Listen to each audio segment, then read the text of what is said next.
আমাদের দাবির পরও, আমাদের ত্যাগের পরও সরকার কর্ণপাত করছে না, বরং গোপনভাবে গোপনীয়তা রক্ষা করে এই কাদিয়ানি কুত্তাদেরকে রাষ্ট্রীয়ভাবে সিকিউর করা হচ্ছে।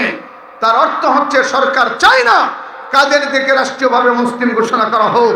আমাদের পরিষ্কার বক্তব্য, আগামী নির্বাচনে ফয়সালা হবে, নেতাদেরকে জিজ্ঞাসা করতে হবে নবীর খতমে নবুয়তের পক্ষে কাদিয়ানিদের বিরুদ্ধে বিল আনবা কিনা, নতুবা ভোট চাইতে সমাজে আইছো না।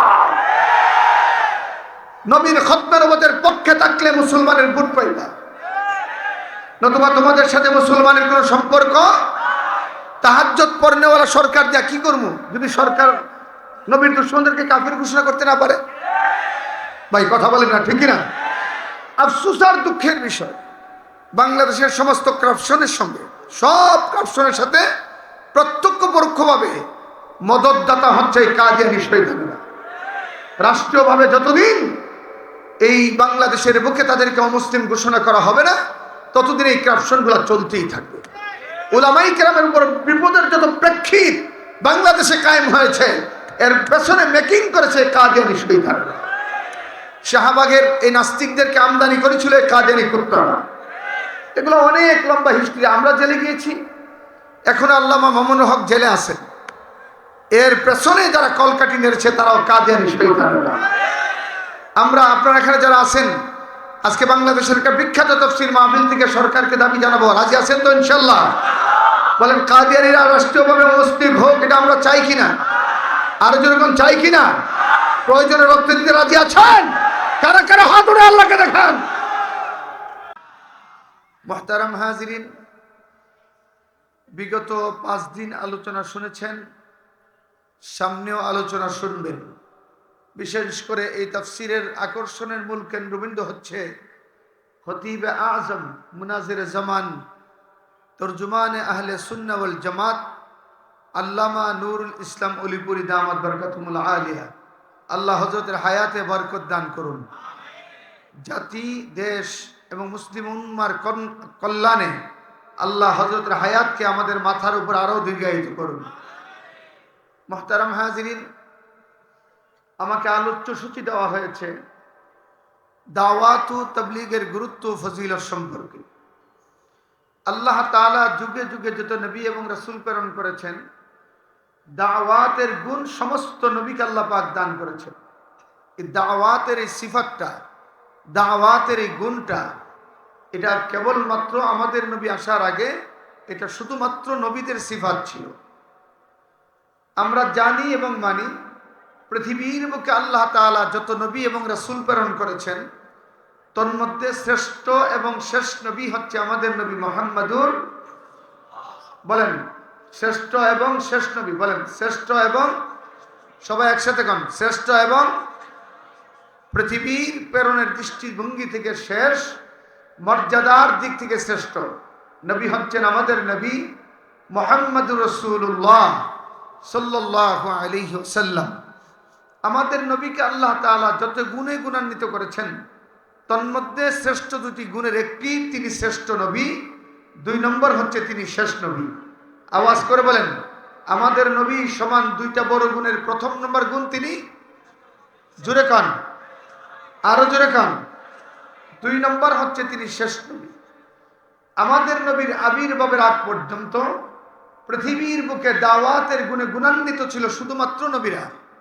আল্লাহ তাআলা নবীদেরকে যেই যেই গুণের কারণে গোটা পৃথিবীতে সবচেয়ে বেশি মর্যাদাবান করেছেন, এর মধ্যে অন্যতম একটি গুণ হচ্ছে সমস্ত নবীরা ছিলেন মুবাল্লিগ। জমানার নবীরা যেই জমানার যেই অবস্থা, যেই প্রেক্ষিতে আল্লাহ তাআলা প্রেরণ করেছেন, ওই প্রেক্ষিতের মুবাল্লিগ হওয়ার সমস্ত গুণাবলী, সমস্ত ইলম আর সিফাত আল্লাহ নবীদের সিনায় দান করেছিলেন। একটু মহব্বতে বলেন সুবহানাল্লাহ। কিন্তু আমাদের নবীর পরে কিয়ামত পর্যন্ত আর কোন নবী আসবে না। সত্য না মিথ্যা বলেন, একটু জোরে কান। আমাদের নবীর পরে কিয়ামত পর্যন্ত আর কোন নবী আসবে না, নাইও আসবে না। মানে এইরকম না যে আছে নবী আসবে না, না। আল্লাহ তাআলা আমাদের নবীর প্রেরণের মাধ্যমে নবুয়তের দরজাকে চিরতরে খতম করে দিয়েছেন। আমাদের নবী যে শেষ নবী, এই সিদ্ধান্ত কার? একটু জুড়ে আওয়াজ করে বলেন। আফসোস আর দুঃখের বিষয়, অত্যন্ত পরিতাপের বিষয়, সংখ্যার দিক থেকে বাংলাদেশ হচ্ছে দ্বিতীয় অধ্যুষিত মুসলিম রাষ্ট্র। পৃথিবীর প্রায় আকসার মুসলিম রাষ্ট্রে খতমে নবুয়তের দুশ্মন কাদিয়ানি শয়তানদেরকে রাষ্ট্রীয়ভাবে বিল এনে তাদেরকে কাফের ঘোষণা করা হয়েছে। কিন্তু 52 বছর স্বাধীনতার ইতিহাসে লক্ষ লক্ষ কোটি কোটি নবী প্রেমিকরা সরকারকে দাবি জানানোর পরেও স্বাধীনতার পর থেকে আজকের হাসিনা সরকার পর্যন্ত কোন সরকার মুসলমানের এই দাবিকে মেনে নেওয়া নেই নাই। সমস্ত গভর্নমেন্ট গুলা খতমে নবুয়তের বিরুদ্ধে প্রতারণার আশ্রয় নিয়েছে, যার ফলশ্রুতিতে খতমে নবুয়তের দুশ্মন এখন প্রত্যেকটা জেলায় জেলায় আশ্রয় গ্রহণ করেছে। আপনারা গতকাল আমার টাইমলাইনে দেখেছেন কিনা জানি না, যে কুমিল্লা হচ্ছে বাংলাদেশের একটা প্রাচীনতম শহর। কুমিল্লা একটি প্রাচীনতম শহর। ওই শহরটি ব্রিটিশ পিরিয়ড থেকেই তাম পৃথিবীতে সমাধিত। বিশ্বনন্দিত মুফাক্কির, মুফাসসির, মুহাদ্দিস কুমিল্লাতে আল্লাহ তাআলা প্রেরণ করেছেন। এই কুমিল্লার বুকে কুটবাড়িতে তারা গত কয়েকদিন আগে একটি তাদের গির্জা নামক মসজিদ কায়েম করেছে। এটা গত করলো, এটা তাম বাংলাদেশের মানুষ দেখেছে। আমাদের দাবির পরও, আমাদের ত্যাগের পরও সরকার কর্ণপাত করছে না, বরং গোপনভাবে গোপনীয়তা রক্ষা করে এই কাদিয়ানি কুত্তাদেরকে রাষ্ট্রীয়ভাবে সিকিউর করা হচ্ছে। তার অর্থ হচ্ছে সরকার চায় না কাদিয়ানিদেরকে রাষ্ট্রীয়ভাবে মুসলিম ঘোষণা করা হোক। আমাদের পরিষ্কার বক্তব্য, আগামী নির্বাচনে ফয়সালা হবে, নেতাদেরকে জিজ্ঞাসা করতে হবে নবীর খতমে নবুয়তের পক্ষে কাদিয়ানিদের বিরুদ্ধে বিল আনবা কিনা, নতুবা ভোট চাইতে সমাজে আইছো না। নবীর খতমে নবুয়তের পক্ষে থাকলে মুসলমানের ভোট পাইবা, নতুবা তোমাদের সাথে মুসলমানের কোনো সম্পর্ক। তাহাজ্জুদ পড়নেওয়ালা সরকার দিয়া কি করবো যদি সরকার নবীর দুশমনদেরকে কাফির ঘোষণা করতে না পারে? ভাই কথা বলেন না, ঠিক কিনা?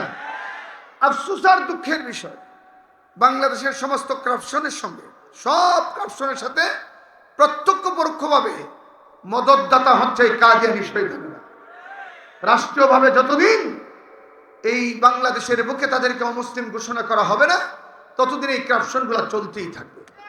উলামায়ে কেরামের উপর বিপদের যত প্রেক্ষিত বাংলাদেশে কায়েম হয়েছে, এর পেছনে মেকিং করেছে কাদিয়ানি শয়তানেরা। শাহবাগের এই নাস্তিকদেরকে আমদানি করেছিল এই কাদিয়ানি কুত্তারা। এগুলো অনেক লম্বা হিস্ট্রি। আমরা জেলে গিয়েছি, এখন আল্লামা মামুনুল হক জেলে আছেন। এর পেছনে যারা কলকাঠি নেড়েছে তারাও কাদিয়ানি শয়তানেরা। আমরা, আপনারা এখানে যারা আছেন, আজকে বাংলাদেশের একটা বিখ্যাত তাফসীর মাহফিল থেকে সরকারকে দাবি জানাবো, রাজি আছেন তো ইনশাআল্লাহ? বলেন কাদিয়ানিরা রাষ্ট্রীয়ভাবে মুসলিম হোক, এটা আমরা চাই কিনা?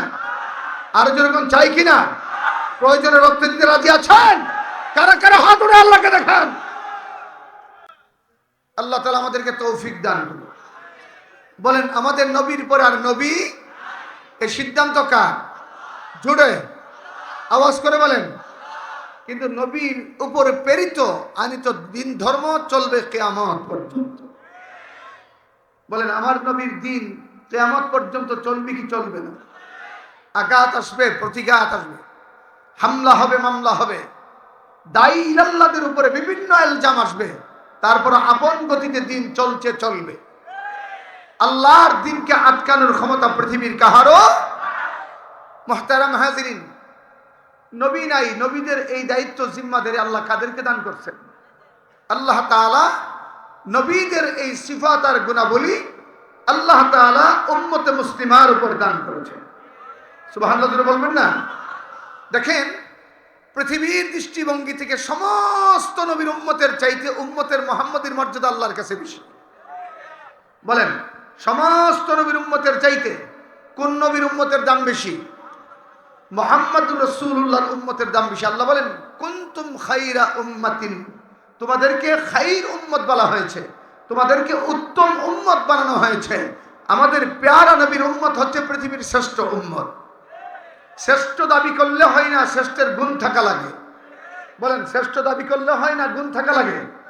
আল্লাহ বলেন তোমরা যে উম্মত, এই জন্য উখরিজাত লিন্নাস, তোমাদের মধ্য থেকে বের করা হয়েছে, তা'মুরুনা বিল মা'রুফ ওয়া তানহাউনা আনিল মুনকার, সৎ কাজের আদেশ করবা, অসৎ কাজের নিষেধ করবা। আল্লাহ তাআলা উম্মতে মুহাম্মদী যে শ্রেষ্ঠ, এই শ্রেষ্ঠত্বের মানদণ্ড আল্লাহ কুরআনুল কারীমে বর্ণনা করেছেন। আল্লাহ তাআলা বলছেন যে তোমরা শ্রেষ্ঠ কেন, তোমাদের মধ্যে ওই গুণ আমি আল্লাহ দান করেছি যেই গুণ আমি আল্লাহ পয়গম্বরদের মধ্যে দান করেছিলাম। একটু মহব্বতে সুবহানাল্লাহ বলবেন না? বলেন দাওয়াতের দুইটা সাইড, বলেন দাওয়াতের কয়টা সাইড? বলেন দাওয়াতের একটা হলো ডিফেন্সিভ সাইড, একটা হলো অ্যাটাকিং সাইড। একটা হলো রহম সাইড আর একটা হলো গরম সাইড। একটা হলো নরম সাইড, একটা হলো গরম সাইড। একটা হলো তা'মুরুনা বিল মারুফ, সৎ কাজের আদেশ করতে থাকা, সৎ কাজের দাওয়াত দিতে থাকা।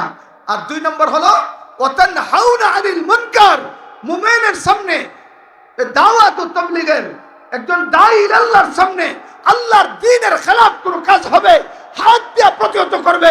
ওয়া তানহাউনা আনিল মুনকার, নিজের জীবন দিয়ে হলো এই মুনকার কাজগুলোকে প্রতিহত করবে। তাইলে দাঈ আল্লাহর গুণ কয়টা? একটু জোরে কন, চিল্লায় এখন। নাম্বার 1 সৎ কাজের আদেশ, বলেন নাম্বার 1। নাম্বার 2 কথা কয় না, বলেন বলেন না। নাম্বার 2 আল্লাহ নবী বলেন ক্বালা মান রাআ মিনকুম মুনকারান ফালইগাইয়িরহু বিয়াদি।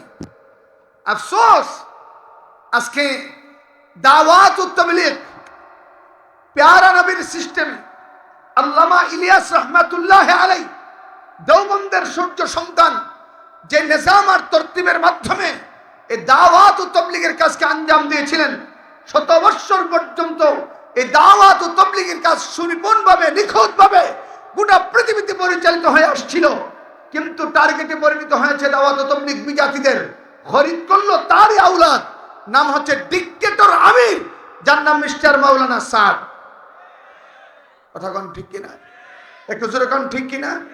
উনি উনার বাপ দাদাদের উসুল থেকে সটকে গিয়ে কে বা কাহাদেরকে খুশি করার নিমিত্তে দাওয়াত ও তাবলীগের মধ্যে এমন কিছু বয়ানের বক্তব্য, এমন কিছু আমল নিয়ে এসেছেন যা আল্লামা ইলিয়াস রাহমাতুল্লাহর আমলে ছিল না। যার ফলশ্রুতিতে উলামায়ে আহলে হক প্রমাণ দেখিয়েছেন, অতীত বর্তমান ও কিয়ামত পর্যন্ত দেখাবেন নিজের গোষ্ঠী, নিজের রাষ্ট্র, নিজের এরিয়া, নিজের সমাজ, নিজের সন্তান, নিজের বাবা, নিজের পুত্র যদি ইসলামের বিরুদ্ধে দাঁড়ায়, উলামায়ে দেওবন্দ তাদের সঙ্গে আপোষ করে না। কথা বলেন ঠিক কিনা? তোরা বলেন। এটা হলো উলামায়ে কেরামের চিরাচরিত বৈশিষ্ট্য। ফিতনাবাদ যেই হোক তার মোকাবেলা দাঁড়িয়ে যাওয়া। কথা বলেন, ফিতনাবাদ যেই হোক তার মোকাবেলা দাঁড়িয়ে যাওয়া, এটাই উলামায়ে কেরামের বৈশিষ্ট্য। এটা উলামায়ে দেওবন্দের 1 নম্বর বৈশিষ্ট্য। আপনারা বলেন তো দেখি, মাওলানা সাদ সাহেবের সঙ্গে উলামায়ে কেরামের কিন্তু ব্যক্তিগত কোনো বিরোধ আছে? বরং মাওলানা সাদ সাহেবকে বাংলাদেশে যারা পরিচিত করছেন তারা তো উলামায়ে কেরাম। আমাদের বর্তমান বাংলাদেশের তাবলীগের মুরব্বী আল্লামা জুবাইর শাবদা আহমদ বরকাতুল্লাহ আলিয়া বয়সের বাড়ি উন্নতি হয়ে গেছেন। আমরা দোয়া করি আল্লাহ হুজুর হায়াতে বরকত দান করুন, হুজুর কারো হিম্মত শক্তি বাড়ায় দেন। একটু মহব্বতে জোরে বলেন না আমিন। উনি নিজে বলছেন, অকপটে খুব দরদ দিয়ে বলছেন যে দেখেন, মাওলানা সাদ সাহেবের সঙ্গে যদি আমার ব্যক্তিগত সম্পর্ক দ্বন্দ্ব থাকতো, আমি ওনার পায়ে মাপ চেয়ে নিতাম। যদি আমার জমি দামা নিয়ে দ্বন্দ্ব থাকতো, আমি জমি দিয়ে দিতাম। আমার ব্যাংক ব্যালেন্স নিয়ে যদি দ্বন্দ্ব থাকতো, আমার ব্যাংক ব্যালেন্স দিয়ে দিতাম। কিন্তু তিনি দাওয়াত ও তাবলীগের মুরব্বীদের নসলের হওয়ার পরেও তিনি নিজে এমন কিছু উক্তি, এমন কিছু কার্যক্রম দাওয়াত ও তাবলীগের মধ্যে প্রবেশ করেছেন যা উম্মতে মুসলিমা কখনো মেনে নিতে পারে না। কথা বলেন ঠিক কিনা? এখন দেখেন, যখন এই ডিভাইশনটা আমাদের বাংলাদেশে আসলো, সর্বপ্রথম যিনি দালিলিকভাবে মুখ খুলেছেন তিনি হচ্ছেন আল্লামা নুরুল ইসলাম অলিপুরি সাহেব। আপনাদের মনে আছে কিনা জানি না, 91 বা 2-তে বা তারও আগে আলী আকবর রিজভী যখন দাওয়াত ও তাবলীগের 5-6 উসুলের তাবলীগকে কাফের বলছিল, আপনাদের স্মরণ আছে? আমি সালটা আমার মনে নেই, যেই সালেই হয়েছিল তার মোকাবেলা করার মতো তদানীন্তনকালে তেমন কেউ বাংলাদেশে ছিল না।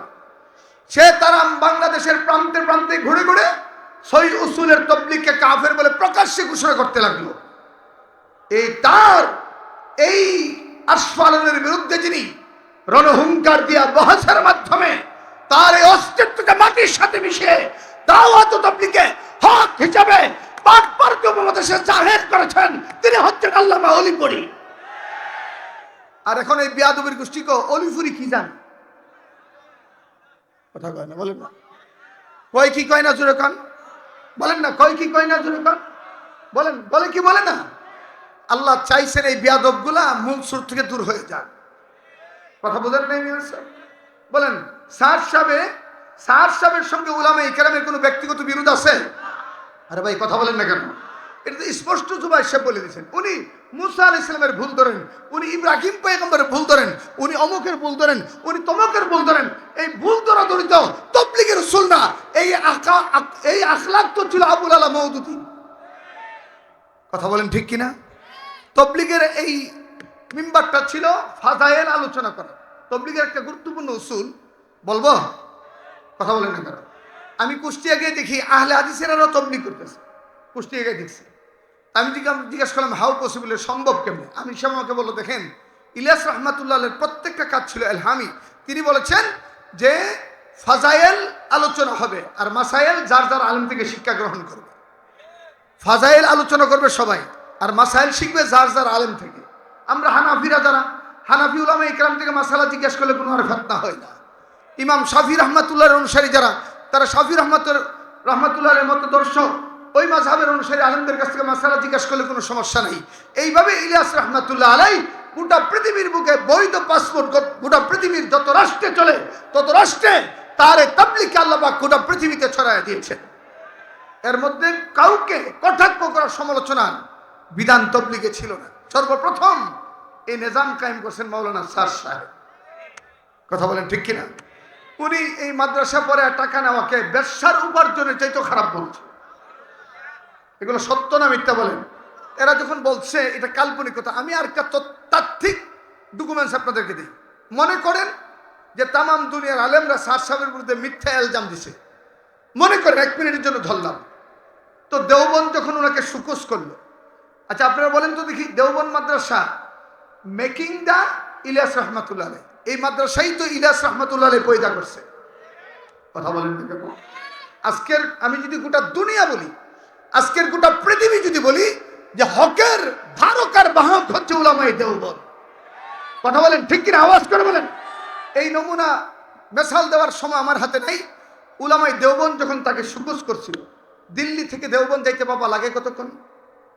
তার ভিতরে যদি ইখলাস থাকতো, তার দিমাগ আর মন মস্তিষ্ক যদি পশ্চিমারা কিনে না নিত, বিজাতিরা কিনে না নিত, সে তো ডাইরেক্ট বলতো যে দেওবন্দ আমাকে সুকুস করছেন, আমি নিজে চলে আসছি, আমার কোন কোন ভুলগুলো আপনারা শুধরে দেন।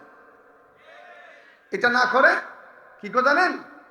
এক তাবলীগের এই স্যার সাহেবের এতাতিদের একজন আমারে দেওবন্দ কি জানে। তার মানে হচ্ছে আজকে তাদের আচরণে দেখেন তারা উলামায়ে কেরামের শরীর থেকে রক্ত ঝরা। কথা বলেন ঠিক কিনা জোরে বলেন। মনে রাখবেন শুধুমাত্র তা'মুরুনা বিল মা'রুফ তাবলীগ না, ওয়া তানহাউনা আনিল মুনকার তাবলীগের অংশ। বলেন সৎ কাজের আদেশ যেমন তাবলীগের অংশ, অসৎ কাজের নিষেধ। যার অন্তরে নবী বলেন, রাসূল বলেন, যার অন্তরে অনিসলামী কার্যকলাপ দেখার পরে অন্তরের মধ্যে এর প্রতিবাদে জ্বলন পয়দা হয় না, সে কখনো দায়ী ইলাল্লাহ হতে পারে না। সে কখনো দায়ী ইলাল্লাহ হতে পারে না। বরং নবী বলছেন তোমাদের সামনে যদি কেউ অনিসলামী কার্যকলাপ করে তখন হাত দেওয়া প্রতিহত করাই দায়ীদের কাজ।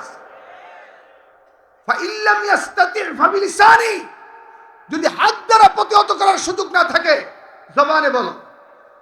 ফাইল্লাম ইয়াস্তাতি ফাবিকালবিহি, যদি জবানে বলার ক্ষমতা না থাকে অন্তরে ঘৃণা করো। নবী বলেন ওয়াযালিকা আদআফুল ঈমান, অন্তরে ঘৃণা করো। মনে রেখো তুমি পাক্কা ইমানদার না, তুমি দুর্বল ইমানদার।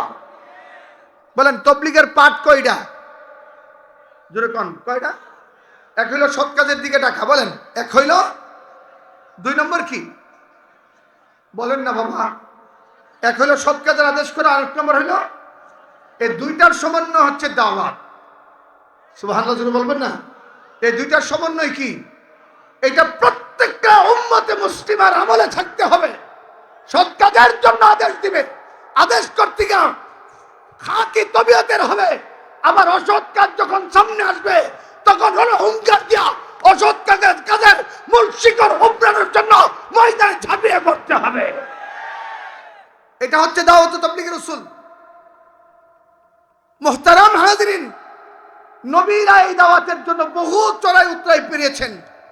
এই জন্য দাওয়াত তাবলীগের যারা দাঈ আল্লাহ হবেন, কুনতুম খায়রা উম্মাতিন, শ্রেষ্ঠ উম্মতের অন্তর্ভুক্ত হবেন, তাদের জন্য যেই যেই সিফতগুলো অর্জন করতে হবে, নাম্বার 1 দাওয়াত হবে আল্লাহর সন্তুষ্টির জন্য। বলেন দাওয়াত কার জন্য হবে? একটু মহব্বতে জোরে কোন, দাওয়াত কার জন্য হবে? 1 নম্বর হচ্ছে আল্লাহ পাকের সন্তুষ্টির জন্য দাওয়াত হবে। দেখেন প্যারা নবীর কাছে যখন প্রথম ওহী আসলো, ইকরা বিসমি রাব্বিকাল্লাযী খালাক, এই আয়াত নাজিলের 3 বছর পর্যন্ত আর কোনো তেমন ওহী নেই। আল্লাহ তাআলা পরবর্তীতে রাসূলকে নির্দেশ করলেন, ওয়া আনজির আশিরাতাকাল আকরাবিন, ওগো নবী, আমি যে আপনার কাছে দ্বীন দাওয়াত এর নিজাম দিয়েছি, নবুয়ত দিয়েছি, আপনার আকরাবিনদের কাছে, নিকটাত্মীয়দের কাছে এই দাওয়াত পৌঁছাইতে থাকেন। সুবহানাল্লাহ বলবেন না? আরবের তখন ট্র্যাডিশন ছিল, সহিহ বুখারীতে এসে, যে যখন কোনো সামাজিকভাবে কিছু করা হতো তো কোনো উঁচু পাহাড়ে দাঁড়াইয়া তাদেরকে ডাকতেন, তারা জমায়েত হইতেন। রাসূল বেছে নিলেন সাফা পাহাড়। কোন পাহাড়? সাফা পাহাড় দাঁড়াইয়া তিনি কুরাইশদেরকে ডাকলেন, ও কুরাইশা, তোমরা একত্রিত হও, আমি প্যারা নবী তোমাদের সামনে কিছু কথা বলবো। এখনো গোটা আরবে 2-4 জন ছাড়া গোপনে গোপনে দাওয়াত তাবলীগের কাজ ছাড়া প্রকাশ্যে কোনো তাবলীগের কাজ হয় নাই। সিদ্দিক আকবর, খাদিজাতুল কুবরা, সাইয়্যিদনা আলী ছাড়া তেমন আর কেউ ইসলামের সুশীতল পতাকায় আবদ্ধ হয় নাই। নবী তার নবুয়তের দাওয়াত প্রচার প্রকাশ্যে করবেন তিনি ঘোষণা দিলেন, ও আরবের ভাইরা, আমি যদি বলি এই পাহাড়ের ওই পাশে আরবের সশস্ত্র ক্যাডাররা তোমাদের উপর হামলা করার জন্য অস্ত্রসজ্জ সজ্জিত হয়ে আসছে, তোমরা কি বিশ্বাস করবা? সবাই এক বাক্যে বললেন, হ্যাঁ বিশ্বাস করবো। কেন? 2 কারণে। তুমি পাহাড়ের উপরে আছো, তুমি এ পাশও দেখো, ও পাশ দেখো। 2 নম্বর কারণ, জন্মের পর থেকে কোনোদিন তোমাকে মিথ্যা বলতে দেখি নাই। সুবহানাল্লাহ বলবেন না? রাসূল বলেন, আমি যদি বলি ওই অঞ্চল পুরো সারখার হয়ে যাচ্ছে, বিশ্বাস করো? অনুরূপ জবাব দিলেন। এবার নবী ডাকতে বললেন, ইয়া আইয়ুহান নাস কুলু লা ইলাহা ইল্লাল্লাহ তুফলিহুন, ও আরবের বেঈমানরা, তোমরা যে এক আল্লাহর পরিবর্তে মূর্তির ট্র্যাডিশন কায়েম করে আল্লাহর ঘরের ভিতরে মূর্তি বানাইয়া মূর্তিকে তপস্যা করো, মূর্তির কোনো ক্ষমতা নেই, ক্ষমতার মালিক জুড়ে। সুতরাং তোমরা পড়ো লা ইলাহা, বলেন লা ইলাহা। মনে রাখবেন, সমস্ত নবীদের মিশন ছিল, দাওয়াতের মিশন ছিল একটি। সমস্ত নবীদের দাওয়াত ও মিশনের দফা ছিল একটি, লা ইলাহা। বলেন লা ইলাহা। যেই মাত্র প্যারা নবী কুফরের বিরুদ্ধে যখন প্রথম দাওয়াত দিলেন, আরবের এই মানুষগুলাকে যখন ডাকলেন, সবাই নীরব নিস্তব্ধ, কেউ কটু কথা বলছেন না। আবু লাহাব পাথর নিয়ে দাঁড়ায় গেলেন, বললেন, তাব্বাল্লাকা ইয়া মুহাম্মদ, মুহাম্মদ তুমি ধ্বংস হয়ে যাও, লাত উজ্জার বিরুদ্ধে তুমি আমাদেরকে ডাকতেছো, আলিহাযা জামাআতানা, এজন্য কি আমাদেরকে জমায়েত করছো? এই এখান থেকেই প্যারা নবীর দাওয়াতি মিশনে বাধা প্রদান শুরু হয়ে গেল। নবী দাওয়াত দেন, গোটা মক্কা জিন্দেগিটা নবীর ছিল ডিফেন্সিভ, সবুর আর ধৈর্যের জিন্দেগি। 13 বছর এমন কোন জুলুম নাই, এমন কোন অত্যাচার নাই, এমন কোন আঘাত নাই দাওয়াত ও তাবলীগ করার কারণে প্যারা নবীকে আঘাত করা হয় নাই। এখানে ছোট্ট একটি কথা, এই জায়গায় আলোচনা এখানে সামনের দিকে একটু কথা বলি। আমাদের দেশে কিছু সিন্ডিখুর মুসলমান আছে যারা তাবলীগ করলে ওহাবি হয়। আছে না? জোরে কোন, এই আওয়াজ করে চিল্লা এখন আসেনি? আচ্ছা, নবী তাবলীগ করলে যদি ওহাবি হয়, আমাদের হুজুরে পরে বলবেন সমস্ত নবীরা তাবলীগ করছেন কিনা? জোরে কান, জোরে বলেন। তাবলীগ শব্দের অর্থ কি? আল্লাহর দ্বীন মানুষের কাছে পৌঁছায় দেওয়া। আল্লাহর দিকে ডাকার নাম দাওয়াত, নবীর তরিকার দিকে ডাকার নাম দাওয়াত, কোরআনের দিকে ডাকার নাম দাওয়াত।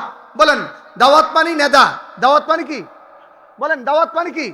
আহ্বান করা, ডাকা, আল্লাহর দিকে ডাকা, নবীর তরিকার দিকে ডাকা, কোরআন সুন্নাহর দিকে ডাকা, এর নাম হচ্ছে দাওয়াত।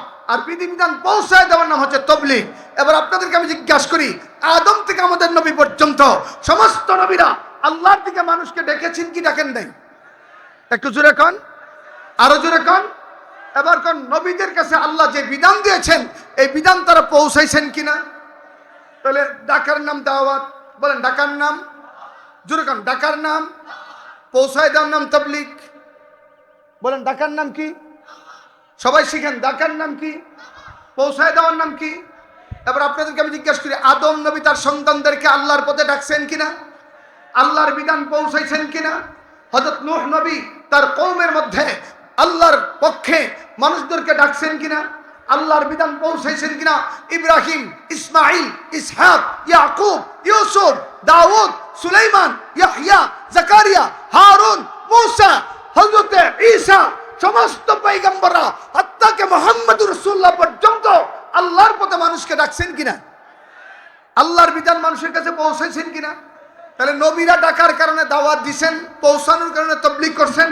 তো দাওয়াত ও তাবলীগ করলে যদি ওহাবি হয়, নাউজুবিল্লাহ, আমাদের হুজুরা ওহাবি পর আগে নবীদেরকে ওহাবি বলতে হবে। অথচ দাওয়াত ও তাবলীগ এটা ওহাবিদের গুণ না, এটা হচ্ছে পয়গম্বরদের গুণ। বলেন এটা কার গুণ? আর পয়গম্বরদের গুণকে যারা ওহাবিদের গুণ বলবে, অন্তত তারা মুসলমান হতে পারে না। আমি অনেক চিন্তা করে দেখছি, আমি অনেক গবেষণা করে দেখছি যে তাবলীগের বিরুদ্ধে এই গাঁজা খুঁটি লাগছে কেন। আমি অনেক চিন্তা করে দেখছি, হ্যাঁ, পরে চিন্তা করে পাই তখন হ্যাঁ ঠিকই তো আছে, এরা তো লাগবেই না রে, নাই তো এদের মুখোশ উন্মোচন হয়ে যাবে। কারণ তাবলীগে যারা যায়, আল্লাহ অন্তত পর আলেম না হোক, হক বুঝার মাধ্যমে আল্লাহ তাদের সিনাই দান করে। কথা বলেন না ঠিক কিনা? মিলাদুন নবীর নামে নাচানাচি করা যাবে কিনা? তাবলীগে গেলেই মানুষ বুঝে ফেলে। কথা বলেন ঠিক কিনা? ইয়া নবী সালাম আলাইকুম খারিয়া নবীর সম্মান আছে না নাই? তাবলীগে গেলেই মানুষ বুঝে। তাবলীগে গেলেই মানুষ বুঝে রাতের 12টার পরে মহিলাদের কি নিয়ে মাজারে নাচানাচি করা মারফতে আছে কিনা। ওরা জানে যে তাবলীগে গেলে তো আমাদের মুখোশ উন্মোচিত হবে, এই জন্য তাবলীগ দাওয়াত ও তাবলীগের বিরুদ্ধে তারা ফতোয়াবাজি করে। আমরা পরিষ্কার বলি, তোমাদের ফতোয়াবাজির দ্বারা, তোমাদের বিরুদ্ধে দ্বারা আল্লাহর এই হক মিশন তাবলীগের কোনো সমস্যা হবে না, বরং যত বিরোধিতা করবা দিন দিন তাবলীগ আল্লাহ বাড়ায়া দিবে ইনশাআল্লাহ। তাবলীগের কিছু সুসাদান চলে গেছে, এরপর কি তাবলীগ কমছে? জোরে কন। আগে ইজতেমা হইতো একটা, এখন জেলা জেলা। এমন একদিন আসবে থানায় থানায় ইউনিয়নে ইনশাআল্লাহ ইজতেমা হবে। কেন? হকের পক্ষে কে আছে? জোরে কন। বলেন হকের পক্ষে কে আছে? সুতরাং দাওয়াত ও তাবলীগের বিরুদ্ধে করে লাভ নেই। বলে এখন প্রশ্ন আসবে যে হুজুর, নবীর তাবলীগ তো সহিহ রাসূলের তাবলীগ ছিল না, নবীর তাবলীগ তো ছিল ফার্স্ট ব্যানার তাবলীগ। এটা আল্লামা নুরুল ইসলাম আলিপুরী খতিব আজম মুনাজির জামান এই দৃষ্টান্ত গোটা পৃথিবীতে তিনি তার ভাষায় বর্ণনা করে জানিয়ে দিয়েছেন, ব্যানা আর উসুল এক না। কথা বলেন, ব্যানা আর উসুল এটা হলো তাবলীগের উপর একটা মিথ্যা ইলজাম। আমার এলাকায় কি আপনাদের কষ্ট হচ্ছে? আমার এলাকায় এক বেদাতি আমার বিরুদ্ধে বদনাম করতে গিয়ে কয় তাবলীগীরা তো নবীরে মানে না, কারণ এরা কয় নবী ময়রা পচ্চা মাটির সাথে মিশে গেছে। আবার কি জানেন, তাবলীগীরা কয় নবী বড় ভাইয়ের মতো। এরকম কিছু বেয়াদব আছে না নাই? জুড়ে বলেন আছে না নাই? আপনাদের সিলেট থেকে তো এক লোক তো ছিল যে তাবলীগে মারছে এই পোশাক নিয়ে দেখাইতো মানুষকে। এগুলো মনে আপনারা জানেন না মনে হয়। কত মিথ্যাচার। আমি আমার এক দুঃসম্পর্কের মামা আমার এমনি মহব্বত করে, কিন্তু ভাই না তুমি তো ওহাবি। আমার তুমি তো ওহাবি। আমি কো মামা ওহাবি কেন? তোমরা তো নবীরে বড় ভাই কো। আমি কো মামা আপনি কার কাছে শুনছেন? তাহিরি কইছে। চিনছেন নি আপনারা? কথা বলা চিনছেন তো? আমি কই আমি তো মামা ভুলে বলে কি আমি কোনোদিন কইলে ইসলাম কিনা না, আমার থেকে শুনছেন, এটা তো আমি সন্দেহান ছিলাম। তাহিরি যদি বলে থাকে আপনি তো তাইলে একটা মিথ্যার কাম করছেন। কেন? আল্লাহ নবী বলছে মিথ্যা হওয়ার জন্য এটাই যথেষ্ট যে কথাটা শূন্য কইছি। কথা বল ঠিক কিনা? মিথ্যাবাদী হওয়ার জন্য এটাই যথেষ্ট যে কথাটা শূন্য কইছি। আপনি তো মিথ্যাবাদী। কেন?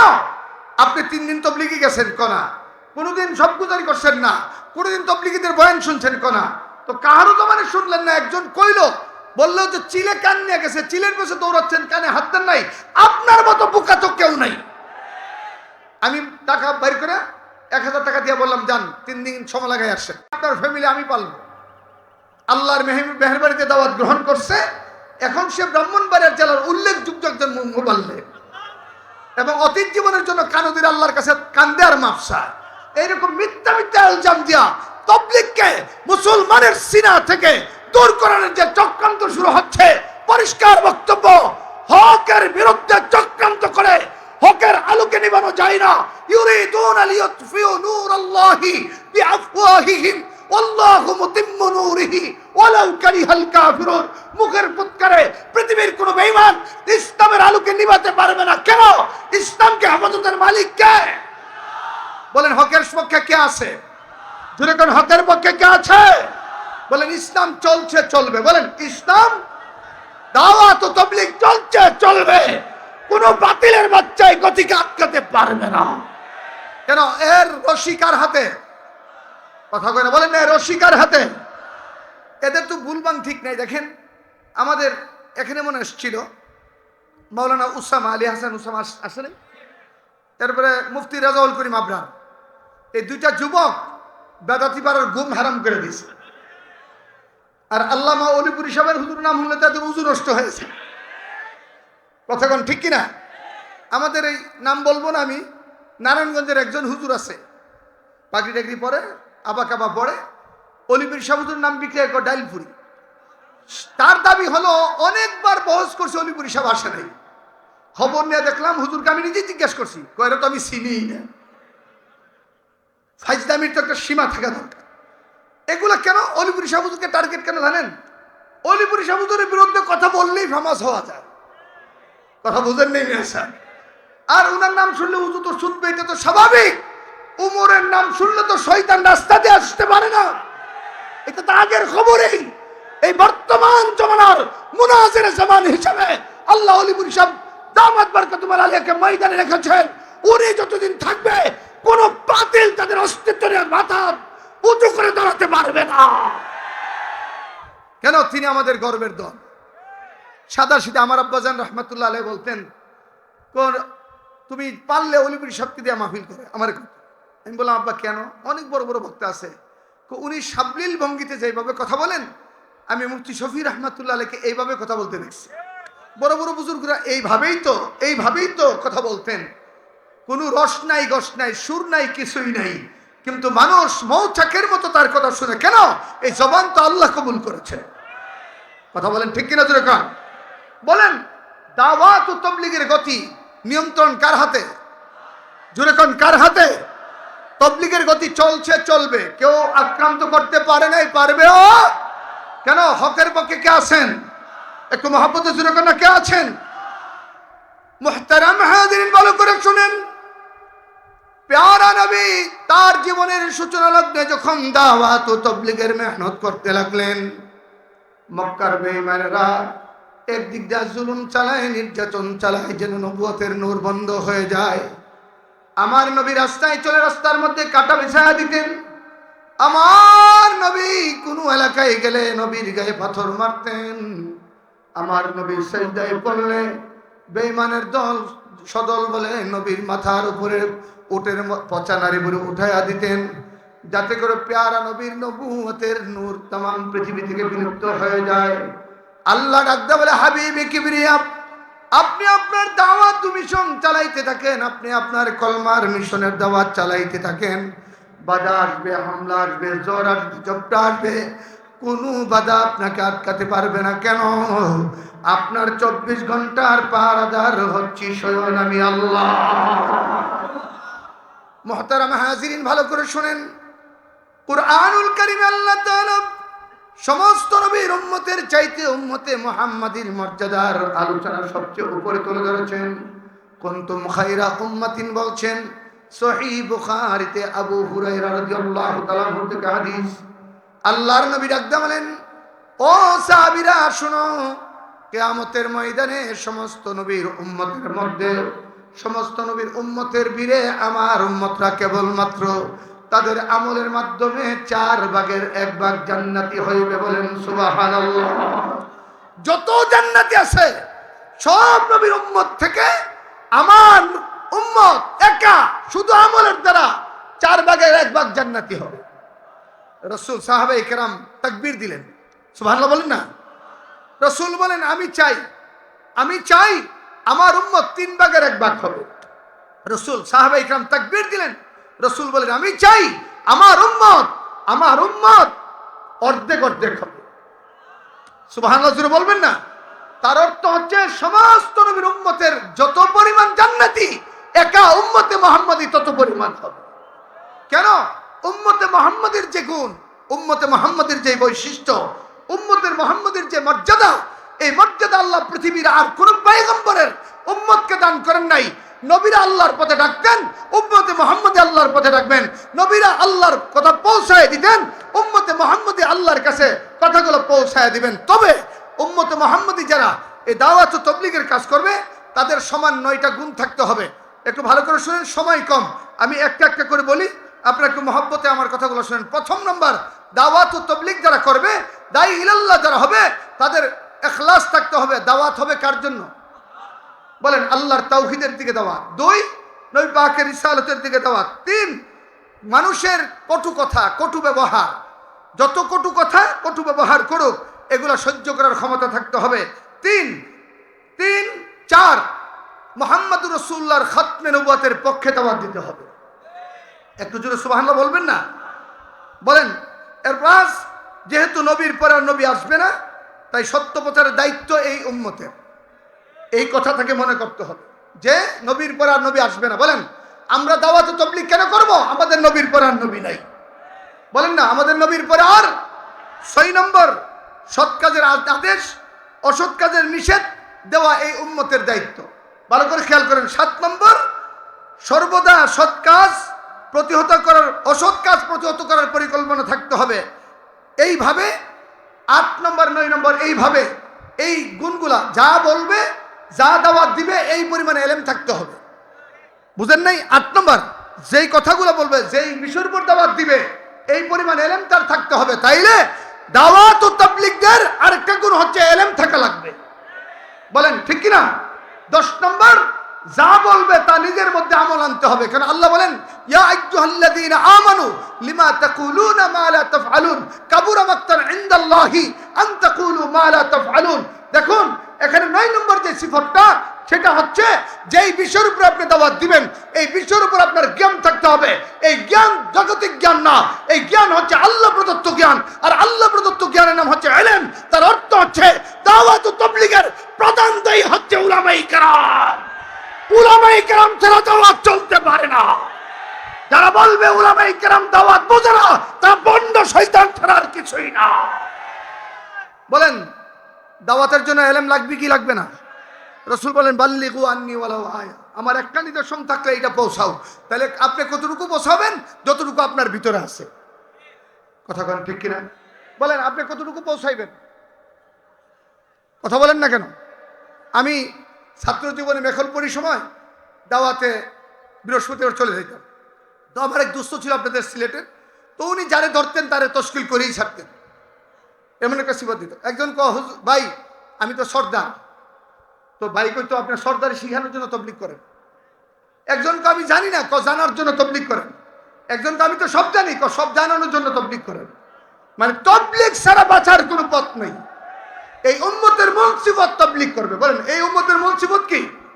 আর এই গুণের কারণে এই উম্মতের মর্যাদা সমস্ত উম্মতের উপর আল্লাহ বাড়ায় দিয়েছেন। সুবহানাল্লাহ বলবেন না? এই উম্মতের আলাদা ট্র্যাডিশন, এই উম্মতের আলাদা মর্যাদা, এই উম্মতের আলাদা বৈশিষ্ট্য হচ্ছে তারা নবীওয়ালা কাজ করবে।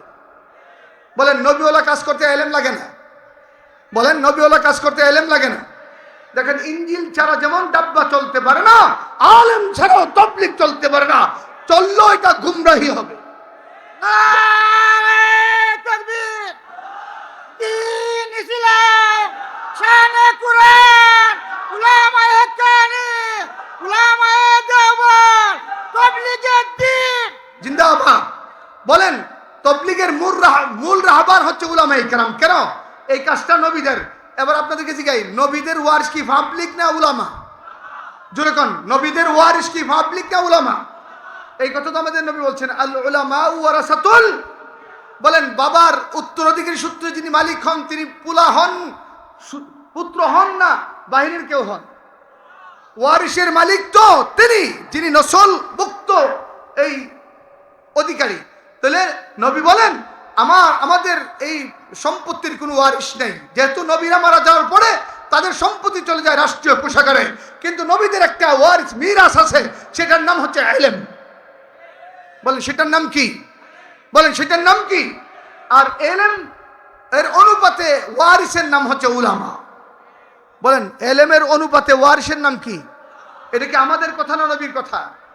যারা বলে উলামায়ে কেরামের তাবলীগ চলবে না, উলামায়ে কেরাম তাবলীগ কি বুঝে?